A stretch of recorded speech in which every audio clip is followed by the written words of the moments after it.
Nous lisons le verset 14.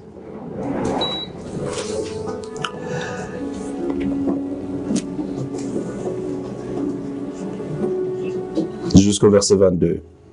Lisons la parole de Dieu. La Bible dit dans 1 Corinthiens chapitre 10, le verset 14 jusqu'au verset 22. Il est écrit, c'est pourquoi, mes bien-aimés, fuyez l'idolâtrie.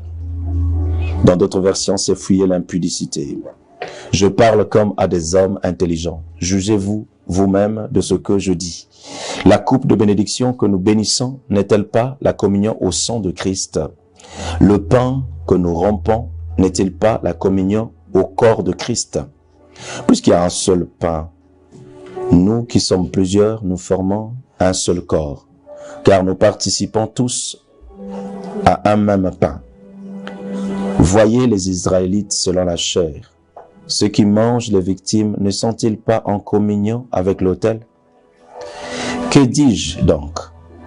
Que la viande sacrifiée aux idoles est quelque chose, ou qu'une idole est quelque chose? Nullement.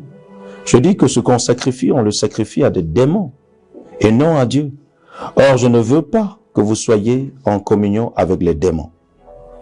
Vous ne pouvez boire la coupe du Seigneur et la coupe participer à la... Vous ne pouvez boire la coupe du Seigneur et la coupe des démons.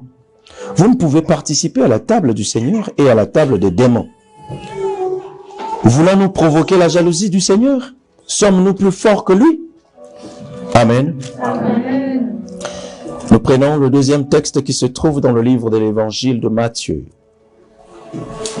Matthieu chapitre 12, nous allons lire le verset 43 jusqu'au verset 45. Le retour de l'esprit impur. Matthieu 12, 43 à 45.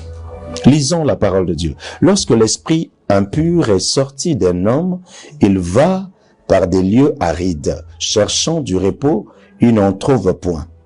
Alors il dit, je retournerai dans ma maison d'où je suis sorti, et quand il arrive, il la trouve vide, balayée et ornée, il s'en va.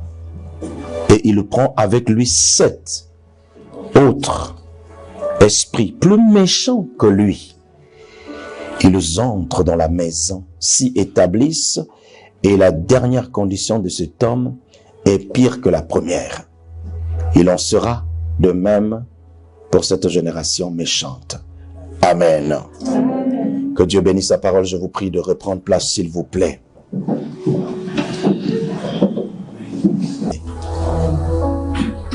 Justement, Dieu veut qu'on soit reconnaissant par rapport à ce qu'il nous donne. Amen. Le week-end dernier, nous avons vécu des temps vraiment bénis. Amen. Avec le pasteur Marc Soro, Dieu l'a abondamment utilisé. Premièrement, dans la parole. Deuxièmement, dans l'onction prophétique. Il a reçu des paroles précises sur la vie des gens. Amen. Amen.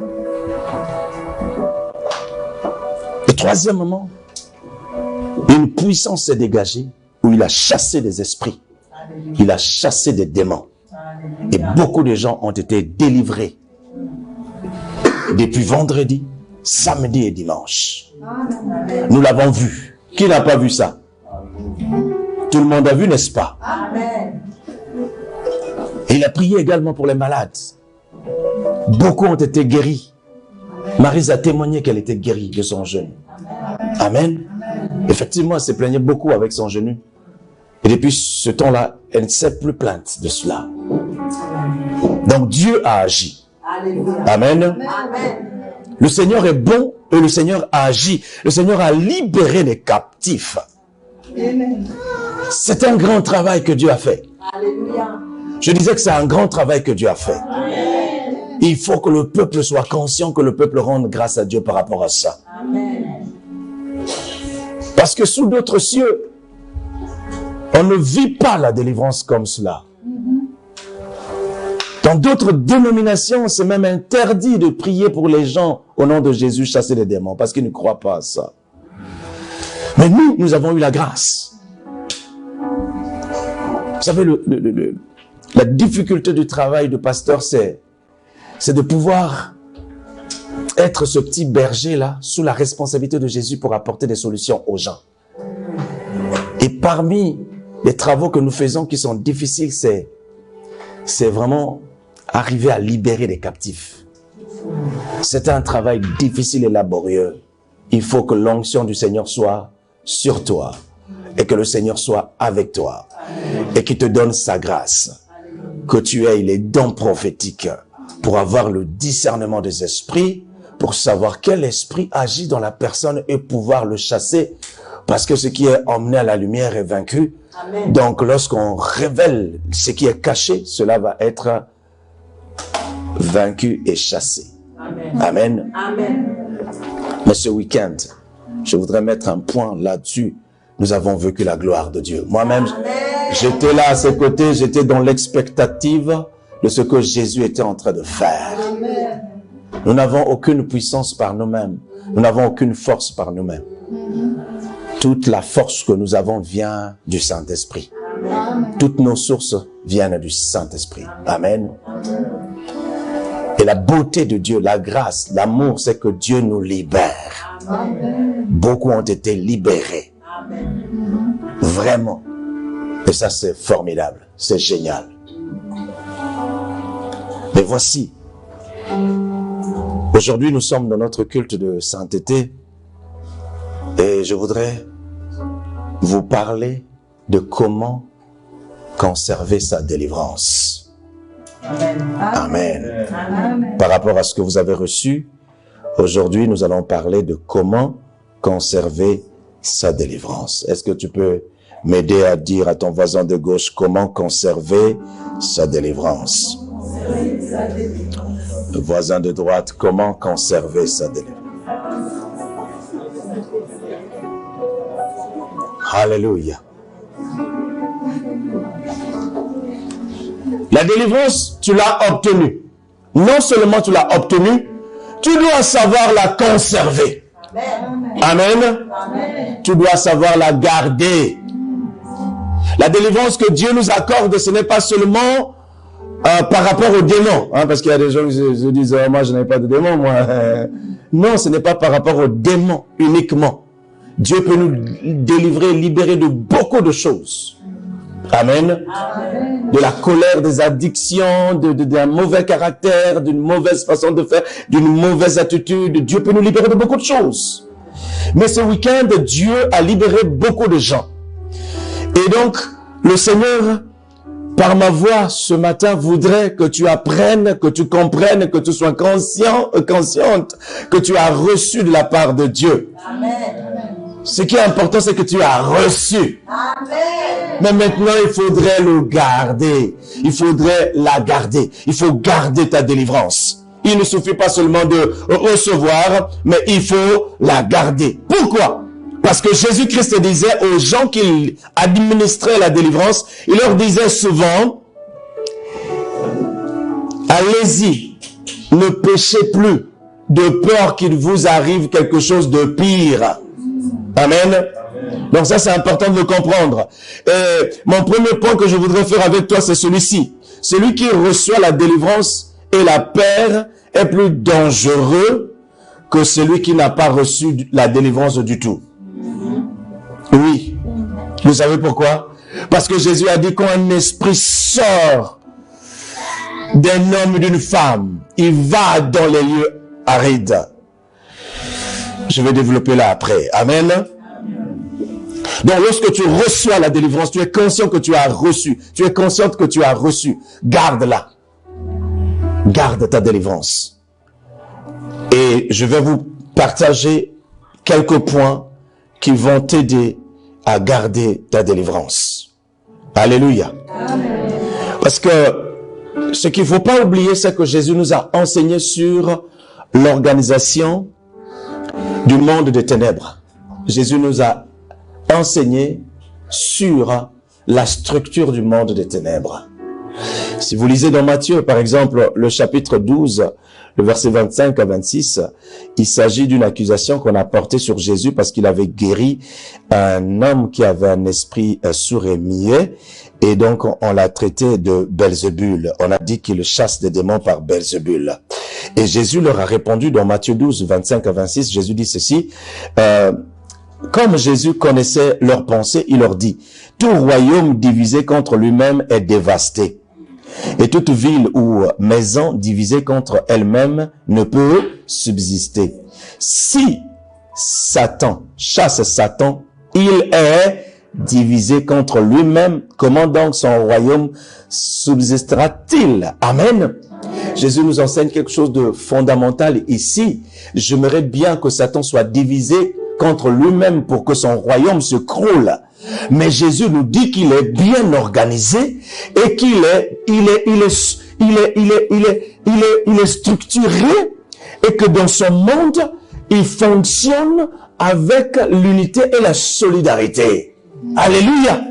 Donc Jésus nous a parlé de leur organisation. C'est pour cela qu'il dit que lorsqu'un esprit sort d'une personne, le week-end dernier, il y a eu beaucoup d'esprits qui sont sortis des gens.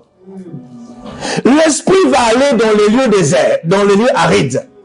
Ne trouvant pas de repos, l'esprit se dit, je vais retourner dans ma maison. Et lorsqu'il fait le projet de retourner dans sa maison, quelle est sa maison? Quelle est sa maison? Pour les démons, le corps de l'homme est considéré comme leur maison. Donc, lorsque les démons sont dans le vide, sans être dans un corps, ils sont comme torturés. Et donc tout ce qu'ils font, tout ce qu'ils cherchent, c'est de vouloir rentrer, posséder les gens. Et s'ils n'arrivent pas, vous vous souvenez de l'épisode où Jésus a chassé la légion des démons avec le fou de Gadara. Les démons avaient même réclamé d'aller dans les pourceaux. Donc ils se sentent mieux dans un corps humain ou même dans les corps animaux. Alléluia.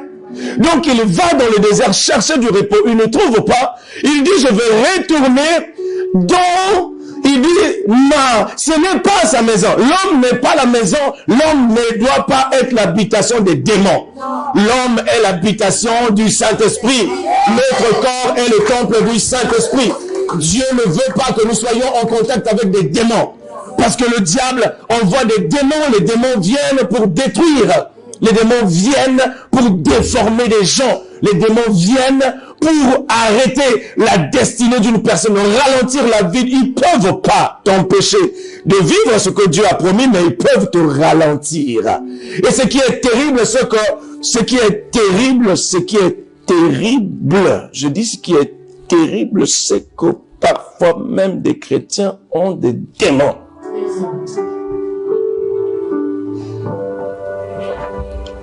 Dieu dit, la coupe de bénédiction que nous prenons au sang de Jésus, au corps de Jésus, nous participons à la Sainte Seine. Nous ne devons pas non plus participer à la table des démons. Sinon, ça va provoquer la jalousie, la colère de Dieu. On doit participer à la table du Seigneur de la sainteté et ne pas toucher à ce qui est impur, de peur que les démons rentrent en nous et qu'on vienne ici participer à la table du Seigneur en même temps avec des démons en soi. Non, qu'il n'en soit pas ainsi. Amen. Dieu ne veut pas que nous soyons en contact avec des démons. Alléluia. Amen. Normalement, un enfant de Dieu ne peut être possédé par des démons. Un enfant de Dieu ne peut être possédé par des démons. Alléluia. Pourquoi? Parce que la Bible dit qu'il nous a, Colossiens chapitre 1, le verset 12, rendez grâce au Père qui nous a rendus capables d'avoir part à l'héritage des saints dans la lumière. Il nous a transportés du royaume de ténèbres. Il nous a transportés du royaume de ténèbres. Il nous a transportés du royaume des ténèbres. Et il nous a conduits dans le royaume de la... Nous n'appartenons plus au... On n'a plus rien à voir avec Satan et ses démons. Mais à l'église, on chasse les démons. Et ça, c'est une réalité. C'est pas qu'on a prêté l'intention à quelqu'un. C'est une réalité des choses qu'on vit. Pourquoi? Parce qu'un enfant de Dieu, quand tu ouvres les portes, tu donnes du droit légal au démon et il vient en toi. Il ne peut pas posséder ton esprit, mais il peut posséder ton corps. Il ne peut pas posséder ton esprit, mais il peut posséder ton âme. Quand tu as de l'amertume, tu as de la colère, tu n'arrives pas à pardonner. Mais je sais, je sais, derrière tout comportement bizarre, j'ai appris à ne pas voir l'homme, mais à voir un esprit derrière. Quand quelqu'un a de l'orgueil, ce n'est pas seulement l'homme, c'est le démon d'orgueil qui est là. Le premier orgueilleux, c'est Lucifer. Il a été chassé du ciel. Alléluia. Amen. Quand quelqu'un a du manque de pardon, tu as la rancune. Tu pries, hein, mais tu as la rancune. On pense tout le temps ici, le pardon libère. Le pardon libère. Mais toi, tu gardes la rancune. Tu ouvres une porte au démon. La rancune appartient au diable. Oui. Alléluia. Si tu es nouveau converti, c'est pas toléré. On peut comprendre. Mais si tu as déjà fait 1 année, 2 ans, 3 ans dans le Seigneur, ces pratiques ouvrent les portes au démon. Et quand le démon vient, ce n'est pas pour te bénir. Il vient pour détruire. Il vient prendre possession du corps. Il rentre et il dit qu'il est chez lui. Quand quelqu'un dit qu'il est chez lui, comment il fait? Qu'est-ce qu'il fait? Qu'est-ce qu'il fait? Il s'installe, n'est-ce pas? Lorsqu'il s'installe, il fait quoi? Donc il va prendre ses meubles, n'est-ce pas? Hein? Il commence par la cuisine, il achète des casseroles, il met dans la cuisine. Après, il va chercher une table, il la pose. Il prend des chaises, il les met. Et il va prendre un canapé, il met. Et lorsqu'on met un canapé, le canapé, c'est pour faire quoi? Donc, lui, il s'assied tranquille en toi. Yeah! Le démon s'assied tranquillement en toi. Non. Ma soeur, mon frère, n'accepte pas ça. Si tu sens qu'il y a quelque chose qui est anormal dans ta vie, tu sens qu'il y a tu as des doutes sur quelque chose qui se passe sans que tu le saches, prends autorité au nom de Jésus. Amen. Fais le temps de délivrance. Dis, mon corps est le temple du Saint-Esprit. Ce n'est pas le corps de démon. Alors toi, esprit impur, je t'ordonne, sors de ma vie. Amen. Amen.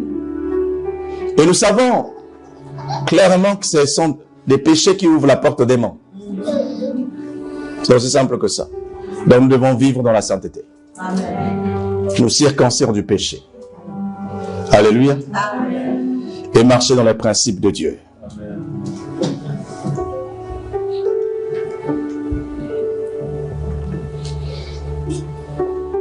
Même si aujourd'hui, peut-être que je ne dirai pas tout, mais je vous donne l'essentiel ce soir. Je ne veux pas aller très vite. Je veux que tu conserves ta délivrance. Le Seigneur est bon, il t'a délivré. Garde ta délivrance. Amen. Amen.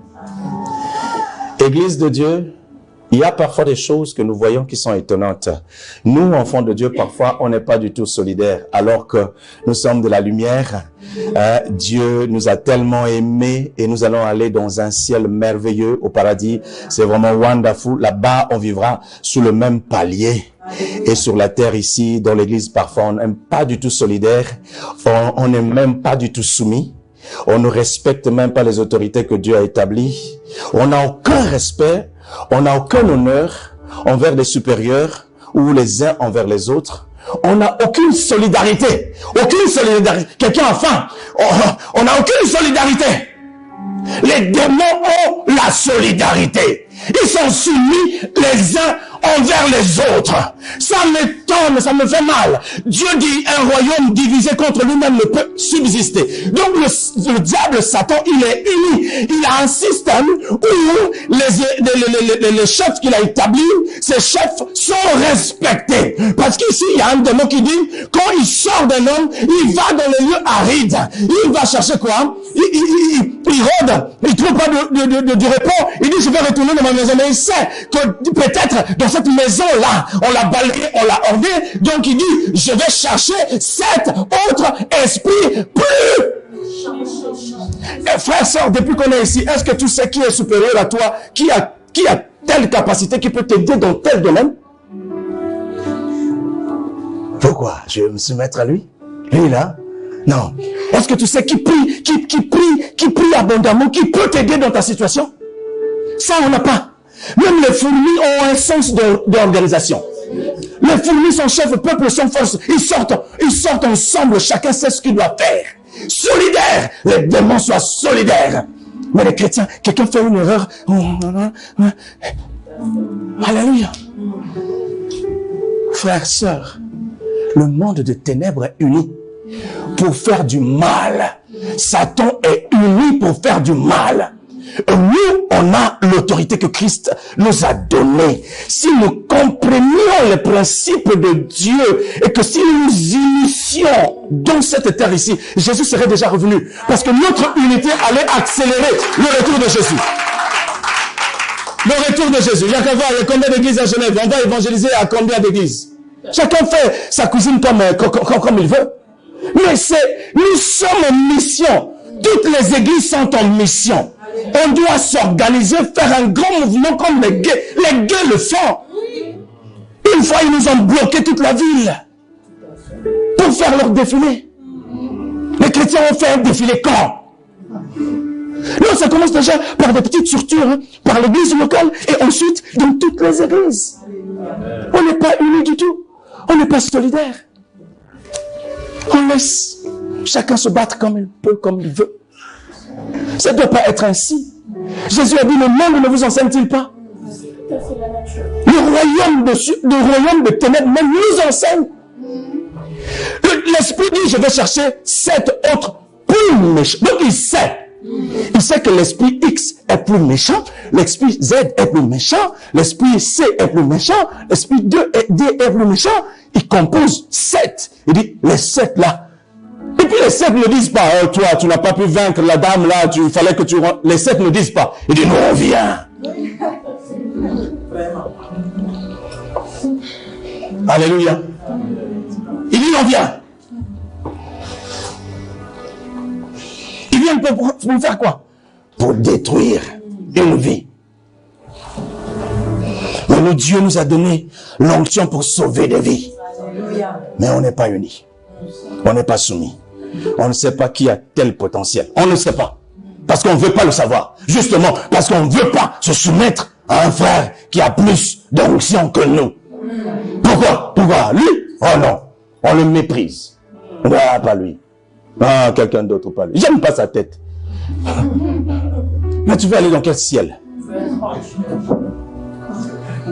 C'est ça en fait le problème. Quel ciel veux-tu aller habiter éternellement? Quel ciel? Quel ciel? Et sur mon petit parcours, j'ai vu des choses. Hein? J'ai vu des choses. Les gens qui se battent pour un micro dans le groupe de louanges. Pourquoi on donne seulement à elle le lead? Moi, on ne me donne jamais. Ah oui, j'ai vu des choses. Mais des choses, je vais pas vous dire, sinon demain nous retrouvera ici. Mais c'est pour vous montrer la bassesse. La bassesse. Il y a un monde à gagner, nous on se bat pour les micros. Il y a un monde à gagner, nous on se bat pour être le meilleur pasteur, celui qui prêche bien. L'homme d'onction. L'homme à la bouche de Dieu. Qu'est-ce que Jésus a à faire avec? Jésus a besoin des instruments. Nous sommes au temps de la fin. Jésus revient bientôt. Il veut son église dehors pour sauver les âmes. C'est tout. Et chacun recevra la récompense par rapport au travail qu'il aura fait, étant dans son corps. Chacun recevra sa récompense par rapport au travail qu'il aura fait, étant dans son corps. Frère, c'est très triste. C'est très triste de voir comment nous, on se comporte en tant que chrétiens, en tant qu'église. Je dis nous, hein, je m'inclus là-dedans. C'est très triste. Très triste. Je participe à un réseau évangélique. Je participe à un réseau évangélique. Il y a plusieurs églises évangéliques de la ville de Genève. Et ils ne savaient pas qu'on existait. Donc, je leur ai dit qu'on existe. Ils étaient très contents. Et pour intégrer le réseau, il faut des conditions. Il faut montrer patte blanche. On va dire, ok. On va dire, bah, si Jésus allait voir Pierre pour dire, Pierre, pour que je t'engage, montre patte blanche. Alléluia. Alléluia. Donne-moi un bon amen. Donne-moi un bon amen, j'avance. Le démon dit, je retournerai dans ma maison. Dis avec moi, je refuse qu'un esprit impur s'approche de moi. Au nom de Jésus. Amen. Et nous devons tout faire pour fermer les portes, pour qu'ils ne rentrent pas en nous. La porte des démons, c'est le péché. C'est le péché. Quand tu as menti une fois, c'était par accident. Dieu t'a pardonné. Amen. Et quand tu as menti pour la deuxième fois, c'était pour te sortir d'une affaire. Là, on s'est dit, ah oui Seigneur, vraiment pardonne-moi, je n'avais pas le choix. Dieu t'a pardonné. Mais quand tu mens pour la troisième fois, la quatrième fois, dans le monde des ténèbres, il y a un esprit qu'on appelle l'esprit de mensonge. C'est un des esprits qui est tenace. Parce que la Bible dit, le diable s'appelle... il est lui-même le père du... Donc quand tu rentres dans le mensonge là, tu l'appelles, tu l'invites en fait. Lui, sans même que tu dises quoi que ce soit, mais dans ton attitude là, lui il a vu, il a senti. Donc il va quitter là-bas brutalement, il va rentrer sans difficulté parce que tu lui as donné l'accès. Tu lui as donné l'accès. Tu lui as donné... Venez avec moi dans 2 Corinthiens chapitre... combien là? 2 Corinthiens, ça me vient maintenant à l'esprit, mais on va le trouver, ne t'inquiète pas, on va le trouver. 2 Corinthiens, les tout premiers chapitres, les tout premiers chapitres, ouais, les tout premiers chapitres, hein, où le Seigneur dit, ne donnez pas l'avantage à Satan, ne donnez pas l'avantage à Satan. Ne donnez pas l'avantage à Satan. Il s'adresse à l'église, hein. Donc il ne parle pas aux païens. Le Seigneur ne parle pas aux païens. Le Seigneur parle à l'église de Corinthe, hein. À l'église de Corinthe. Il a dit, ne donnez pas. Oui, alors c'est dans 2 Corinthiens, vous avez trouvé 2 Corinthiens 2, 11. Voilà. Allons dans 2 Corinthiens 2, 11. La Bible dit ceci. 2 Corinthiens 2, 11. On peut prendre le verset 10 aussi. La Bible dit, Dieu nous les a révélés par l'Esprit, car l'Esprit sont de tout, non? 2 Corinthiens. Oui, tout à fait. Exact. Oui, tout à fait. Or, à qui vous pardonnez, je pardonne aussi. Et ce que j'ai pardonné, si j'ai pardonné quelque chose, c'est à cause de vous, en présence de Christ, afin de ne pas laisser à Satan l'avantage sur quoi? Sur nous. Comment un chrétien peut laisser l'avantage à Satan? Mais quand tu ouvres les portes, quand tu as un comportement qui attire les démons, tu laisses l'avantage sur le diable. C'est pas aux païens. La Bible n'a pas été écrite pour les païens. Elle est écrite pour les chrétiens. Ici, l'apôtre Paul s'adresse à l'église qu'il a bâtie, l'église de Corinthe. Il leur dit, ne laissez pas l'avantage à Satan. À Satan. Car n'ignorons pas ses desseins. Vous connaissez ses desseins. Quand il vient, c'est pour détruire. Il ne vient pas pour bénir. Il vient pour détruire. Amen. Là, chapitre 12. Apocalypse chapitre 12. Le verset 16. Jusqu'au verset 18. 16 à 18. Apocalypse 12. 16 à 18. Et parfois, je suis étonné, les chrétiens ne savent pas ces choses. Ils ne comprennent pas ces choses. Ils ne savent pas que le diable s'est donné une mission de combattre tous ceux qui veulent vivre pieusement. Et qui ont le témoignage de Jésus et qui gardent ses commandements. Mon ami, quand tu veux vivre pieusement et que tu as le témoignage de Jésus, que tu gardes les commandements de Dieu, tu es la cible de Satan. Mais toi, tu es plus que vainqueur par celui qui nous a aimés. Alors toi, tu n'auras pas à avoir peur. Parce que tu gagnes à tous les coups. Tu vis dans la sainteté, dans la crainte de Dieu, tu n'as rien à craindre. Parce qu'aucun esprit ne peut te toucher. Amen. Lisons la parole de Dieu. La Bible dit, mais la terre secourut la femme, et elle ouvrit sa bouche et engloutit le fleuve que le dragon avait lancé de sa gueule. Donc les dragons, il y a des gens qui portent des habits avec le dragon. Les griffes, les dragons ou les serpents. Ma soeur, mon frère, il faut lire ta Bible. Hein.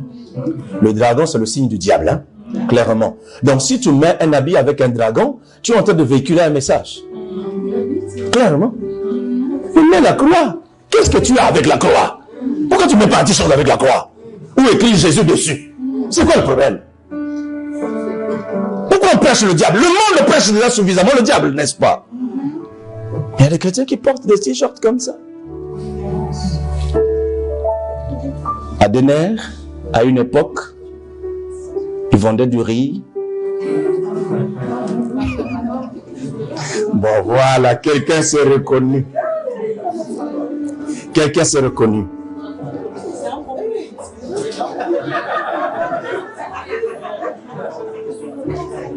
Quelqu'un s'est reconnu.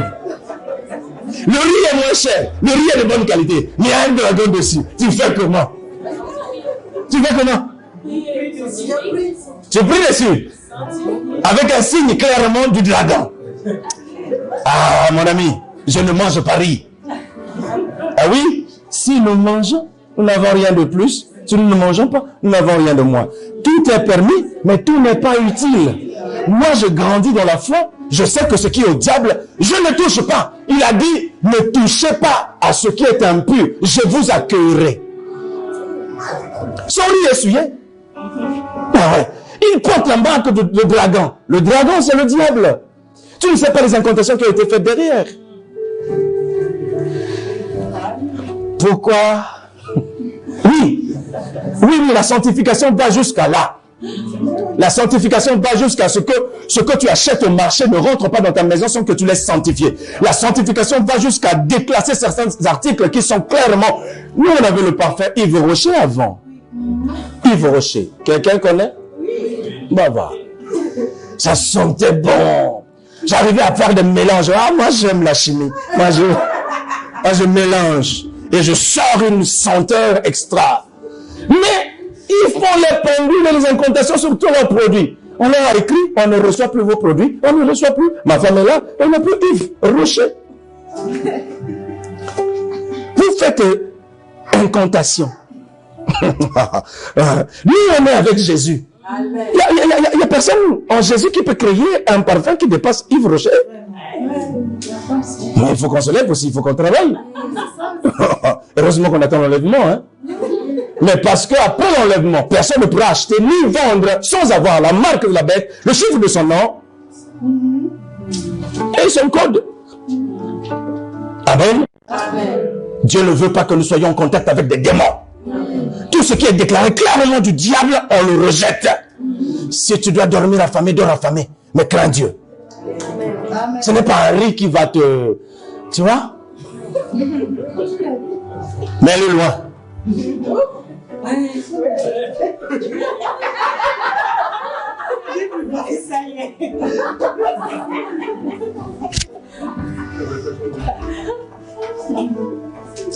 Amen.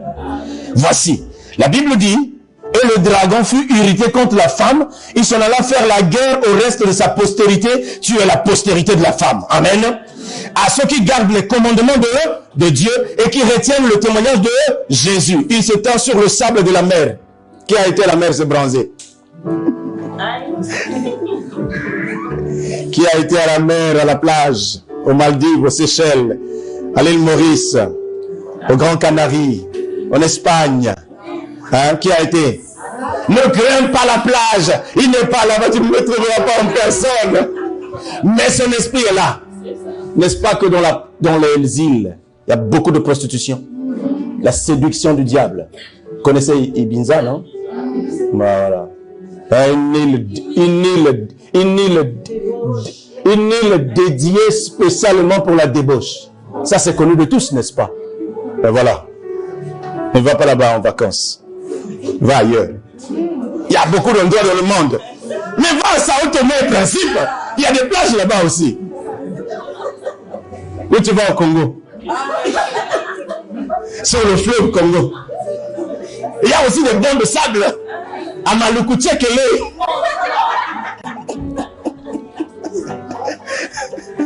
Amen. Tu vas manger du poisson à l'étouffer. Alléluia. Ne va pas là-bas. Là où il y a... Annule ton billet. Au nom de Jésus. Annule. Alléluia.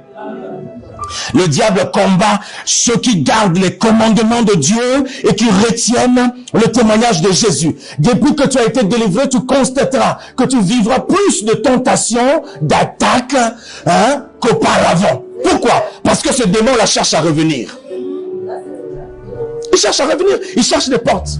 Donc il va chercher 7 autres plus méchants que lui. Il sait qu'ils sont plus méchants que eux. Il dit, ceux-là vont m'aider, on va forcer. Et quand il vient, il dit, ils vont forcer. Et ils vont rentrer de force. Le diable est un brigand. Un méchant qui force les portes. Mais le Saint-Esprit est un gentleman. Le Saint-Esprit, j'entends souvent, je ne corrige personne, hein. Je rectifie simplement, et c'est pas mon droit de rectifier. Bon, je ne rectifie pas. Je dis simplement, il y a des gens qui disent, Saint-Esprit possède moi. Voilà, c'est très péjoratif. Le Saint-Esprit ne possède personne. Le Saint-Esprit remplit les gens. À ta demande, il te remplit. Il ne viendra pas lui-même comme ça à ta demande. Demandez et vous cherchez et vous frappez-le. Mais lui, le diable, lui, il n'est pas dans demander. Lui, il vient, il s'enfonce. Amen.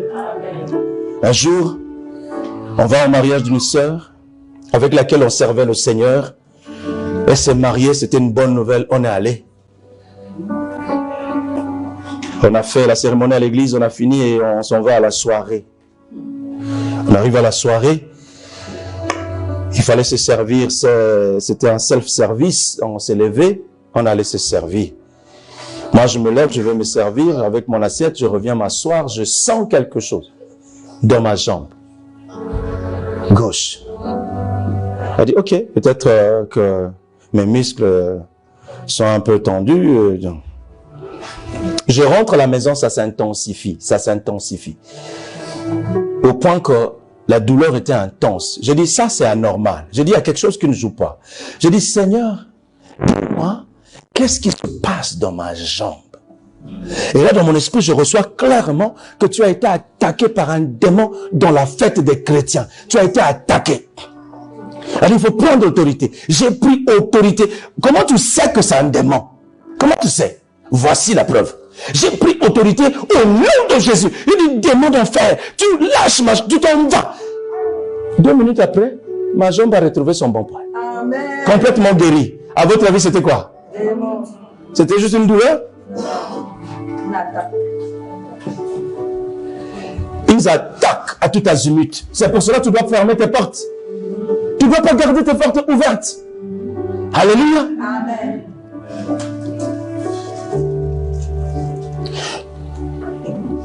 Tout ce que Dieu nous donne, depuis Genèse à l'Apocalypse, la responsabilité t'incombe de garder.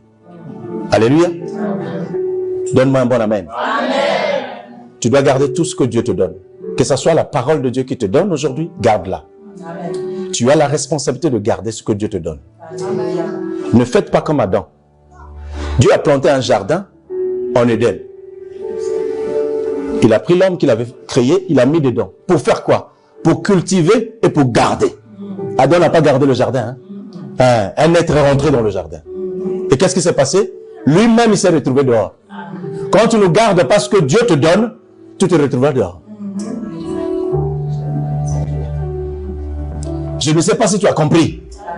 Si tu ne gardes pas ce que Dieu t'a donné, tu te retrouveras dehors. Tu perdras la chose. Garde ta délivrance. Dis, Seigneur, je garde ma délivrance. Je garde ma délivrance. Tu dois garder ta délivrance. Terminons. Pour mieux garder ta délivrance, il faut que tu comprennes, il faut que tu saches comment le faire. Premièrement, tu dois combattre le diable. Amen. Amen. Dis avec moi, combattre le diable. Tu ne dois pas combattre l'homme. Amen. Amen. Ouais. Derrière un comportement bizarre d'un homme, c'est pas l'homme. Hein? C'est derrière. Vous m'avez compris, hein? Amen. Oui. La Bible dit dans Éphésiens chapitre 6, le verset 12 à 18, nous n'avons pas à lutter contre la chair et le sang. Les démons sont malins et rusés, ils veulent nous faire cogner les têtes les uns envers les autres. Alors que derrière, c'est un esprit. C'est un esprit qui squatte. Alléluia. Et lorsque tu dois combattre le diable, tu ne dois pas combattre le diable avec les armes du diable. Tu dois combattre le diable avec les armes de Dieu. La Bible dit, revêtez toutes les armes de Dieu afin de tenir ferme après avoir tout surmonté. Mettez à vos pieds le zèle que donne l'évangile. Alléluia. Tu dois te revêtir des armes de Dieu pour combattre le diable. On combat le diable avec les armes de Dieu, pas avec les armes du diable. Tu ne peux pas combattre le mensonge avec le mensonge. Tu veux l'ennemi. Parmi les armes de Dieu, allons, citons-les. Il y en a combien? Il y en a combien de têtes que tu connais? Les armes de Dieu. Il y en a combien? Les dons, il y en a combien? Il y a combien d'abord? Combien de dons spirituels? Oh, bonne réponse. Ça, c'est les affermissements, ça c'est les affermissements. Bonne réponse. Maintenant, les armes sont combien? Les armes sont combien? Ah, c'est pas encore acquis. Les armes sont combien? Les réponses ne sont pas satisfaisantes. Presque. Bon, on va voir. Lisons la parole de Dieu. Éphésiens chapitre 6, le verset 12. Allons, car nous n'avons pas à lutter contre la chair et le sang, contre les dominations, contre les autorités, contre les princes de ce monde de ténèbres, contre les esprits méchants dans les lieux célestes. C'est pourquoi prenez toutes les armes de Dieu afin de pouvoir résister dans les mauvais jours et tenir ferme après avoir tout surmonté. Tenez donc ferme, ayez à vos reins quoi? Comme? Voilà, ça c'est la première. La première c'est quoi? La ceinture. La loi est venue par Moïse. La grâce et la vérité sont venues par Jésus-Christ. Alléluia. Vous connaîtrez la vérité et la vérité vous affranchira. Les enfants de Dieu doivent vivre dans la vérité. Amen. Tu n'aimes pas quelque chose, tu le dis. Voilà, au moins tu as dit. Voilà. Après on va t'aider, mais tu as dit. Tu ne vas pas derrière murmurer, parler, mais tu as dit. Vérité. Amen. Amen. Amen. Amen. Dans le monde, on dit, il n'y a que la vérité qui blesse. Faux. La parole de Dieu me dit, c'est la vérité qui affranchit. Il y a beaucoup de gens qui ont quitté l'église, cette église, parce que je leur ai dit la vérité en face. Il y a un chrétien qui va participer dans une fête mondaine, qui danse comme une mondaine, et vous voulez qu'on lui dise rien. Nous sommes dans une église qui prêche la sainteté. Parfois on se trompe l'endroit, hein? On parle de la sainteté. Je ferme la parenthèse. Ça c'était numéro 1. Revenons. La vérité, ceinture, n'est-ce pas? Numéro 2, revêtez la cuirasse de justice. La cuirasse de justice. C'est la deuxième. Ne soyons pas injustes, soyons justes. Dieu a horreur à la balance qui est fausse. Amen. La cuirasse de la justice. Et nous, on n'était pas justes. Dieu nous a revêtus de la justice de son Fils. Ça, c'est la première justice que Dieu nous a donnée. Après, nous devons vivre juste. Amen. Amen. Numéro 2, n'est-ce pas?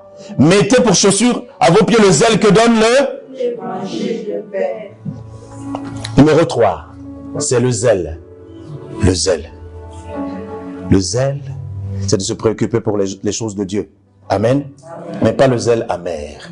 Parce que le zèle amer, il est diabolique, il est charnel. Il ne vient pas de Dieu. Numéro 4, prenez par-dessus tout cela le bouclier de la avec lequel vous pourrez éteindre tous les traits enflammés du malin. Ça c'est numéro 4, n'est-ce pas? Le bouclier de la foi. Le moteur d'un chrétien, c'est la foi. Le juste vivra par sa foi. De la même façon que les véhicules ont des moteurs, le moteur du chrétien, c'est... Tu as vu un véhicule sans moteur et puis qui fonctionne? Si tu perds ta foi, tu ne fonctionnes pas en tant que chrétien. Non, tu ne fonctionnes plus. Amen. Mais la Bible parle du bouclier. Le bouclier a pour vocation de faire quoi? Nous protéger. Protège-toi par la foi. Alléluia. La foi, c'est prendre la parole de Dieu. Tu te nourris de la parole de Dieu qui te donne la foi. Car elle vient de ce que l'on entend. Ce que l'on entend vient de la parole du Romains chapitre 10, le verset 17. Amen. Amen. Prenez aussi le casque du 5, n'est-ce pas? On s'approche, n'est-ce pas? C'est pas fini, il y a une personne qui a dit 5. Non, c'est pas 5. C'est pas 5. Le casque du salut. Tes pensées doivent être protégées par la parole de Dieu. Tu dois marcher la vie des enfants de Dieu parce que tu es sauvé. Tu n'es pas de la terre. Amen. Tu ne dois pas t'affectionner aux choses de la terre. Tu ne dois pas t'affectionner à la musique mondaine, du métal, du rock, du métal où on invoque le diable, le métal et le rock. Les gens dansent sur ces musiques. On va dans les magasins, on nous met des musiques du monde. Toi, tu rentres avec Alléluia, tu sors avec la musique du monde de la tête. Et quand tu rentres, tu dois chasser la musique du monde. Ça n'édifie pas, ça attire les démons, ça n'attire pas l'onction de Dieu. La musique de Dieu attire l'onction de Dieu, le bien-être. Mais la musique du diable te stresse. Le casque du salut. Et l'épée de l'esprit qui est la parole de Dieu. 6e arme. Il y en a 6. Il y en a 6 en tout. Mais voici. Seigneur, aide-moi. Tu as la foi, certes. Tu as la foi, tu as le bouclier de la foi, certes. Le problème du chrétien, c'est ici l'épée de l'esprit. Voilà pourquoi beaucoup vivent dans la défaite. Ils sont défaits. Pourquoi? Parce que ils ne prennent pas au sérieux la parole de Dieu. Ils ne méditent pas la parole de Dieu. Ils ne l'appliquent pas. Il y a une chose de méditer la parole de Dieu. Méditer ne suffit pas. Lire ne suffit pas. Il faut appliquer ce que tu as lu. Alléluia. Amen. Beaucoup de gens disent Jésus est Seigneur, Jésus est Seigneur. Mais Jésus n'est pas du tout Seigneur parce que tu ne lui as pas donné tous les domaines de ta vie. Si tu savais comment Jésus réclame ta vie, réclame tous les domaines de ta vie, tu lui as donné seulement les dimanches, mais tu lui as pas donné ton argent, tu lui as pas donné ton cœur à 100%, tu lui as pas donné ta vie privée, intime. Qu'est-ce que tu regardes dans ton attel? Qu'est-ce que tu regardes? Si Jésus est Seigneur, tu dois veiller sur ce que tu regardes. Qu'est-ce que tu regardes dans ton écran? Quand les gens ne sont pas là, tu regardes quoi? Tu dois veiller à ce que tu regardes. Tu dois penser à mind, les pensées. Qu'est-ce que tu penses? Qu'est-ce que tu penses? Pour ne pas laisser la porte des mots, tu dois veiller sur tes pensées, Les pensées, il est comme les pensées de son âme. Qu'est-ce que tu penses dans ton mind? Qu'est-ce que tu penses? La Bible dit que tout ce qui est vrai, tout ce qui est honorable, tout ce qui est vertueux, tout ce qui est digne d'approbation doit être l'objet de nos pensées. Philippiens chapitre 4, verset 8. Les pensées. Beaucoup sont défaits dans les pensées. Les pensées. C'est le premier terrain d'attaque de l'ennemi. Il attaque beaucoup par ici. Il a suggéré à Ève, simplement. Il a suggéré à Ève. Dieu a-t-il réellement dit? C'est rentré. Ça commence à touiller. Il a dit non, Dieu sait que si vous mangez, vous serez comme des dieux. Connaissant le bien et le mal, vous serez comme des dieux. C'est rentré dans sa tête. Je tiens à vous dire que Adam et Ève ont été créés dans la présence de Dieu. Ils vivaient avec la gloire de Dieu. Leur relation, avant la chute, je pense qu'elle était plus forte que celle que tu as avec le Seigneur Jésus aujourd'hui. Parce qu'eux, ils entendaient, Dieu venait les visiter tous les soirs. Ils avaient une relation extraordinaire. C'était les premières créatures que Dieu a créées. Dieu les a créés adultes. Ils n'étaient pas bébés. Ils vivaient dans une telle innocence à tel point qu'ils ne pouvaient même pas voir qu'ils étaient nus. Ils étaient nus, mais ils voyaient. Comment quelqu'un est nu, mais ne se rend pas compte qu'il est nu? La gloire de Dieu. Alléluia. Satan a réussi à les vaincre. Il a réussi à les vaincre en suggérant quelque chose dans leurs pensées. Frères, sœurs, ne laisse pas traîner tes pensées n'importe comment. Refuse les pensées impures qui viennent. Refuse toute pensée machiavélique, satanique qui viennent. Parfois, il injecte des pensées, il envoie des pensées. Si tu les acceptes, tu ouvres une porte et lui, il va s'engouffrer. Jette ces pensées. Amen. Ne les accepte pas. Amen. Amen. Veille sur tes pensées. Veille sur ce que tu dis, sur ta bouche, sur les paroles que tu parles. Les paroles qui sortent de ta bouche doivent édifier, doivent encourager, doivent être assaisonnées du sel pour édifier quelqu'un. Jacques dit, je ne veux pas que dans votre bouche, de la même bouche, il ne doit pas sortir les malédictions, les insanités et la bénédiction. Une source ne peut pas faire jaillir de l'eau salée et de l'eau douce. Il ne doit pas être ainsi, mes frères. Notre bouche là doit proclamer Dieu. Dis, fais un deal avec ta bouche, dis, ma bouche là, tu dois glorifier le Seigneur. Amen. Alléluia. Amen. À ce que tu entends, à ton ouïe, ne donne pas ton oreille à n'importe qui. Beaucoup de gens ont été déviés de leur objectif, de leur destinée, parce qu'ils ont donné les oreilles au diable. C'est pas pasteur, apôtre qui nous qualifie. C'est pas même le ministère qui nous qualifie. Jamais. Je dis à mon épouse, le ministère est dangereux. Très dangereux. Parce qu'il peut te perdre. Oui. Je dis, être sauvé, être enfant de Dieu est supérieur à ministre. Parce que vous voyez ici, là, hein, c'est un jugement. À la fin, le propriétaire m'appellera. Armand, assois-toi ici. Tu as fait ça. Est-ce que c'était moi? Tu as dit ça. Est-ce que c'était moi? Tu as fait ceci. Est-ce que c'était moi? Et il peut dire, toi, tu n'entres pas. Mais vous imaginez un peu? Est-ce que vous imaginez? Mais on a ça dans la Bible, n'est-ce pas? Oui. Matthieu 25, la parabole de 10 vierges. Ils étaient tous quoi? On les appelle quoi? Vierges. Non? Vierges, n'est-ce pas? Oui. Vierges, ça veut dire quoi? Les gens qui étaient qualifiés pour aller au ciel.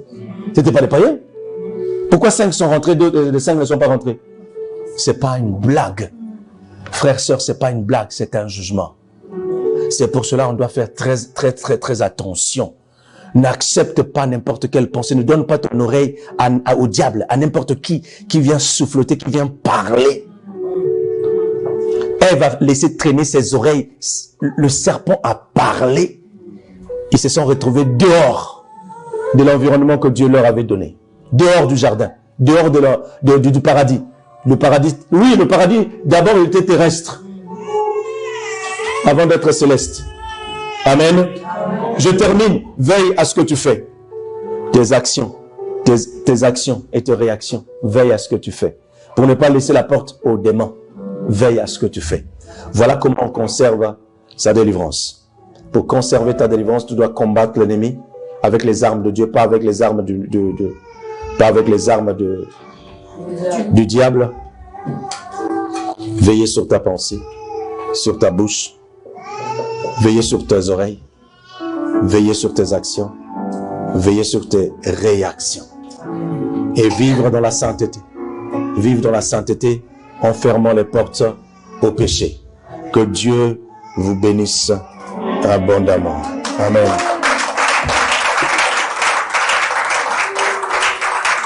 Je monte sur l'autel. Je suis. Ouais, moi, je veux te ressembler. Je monte.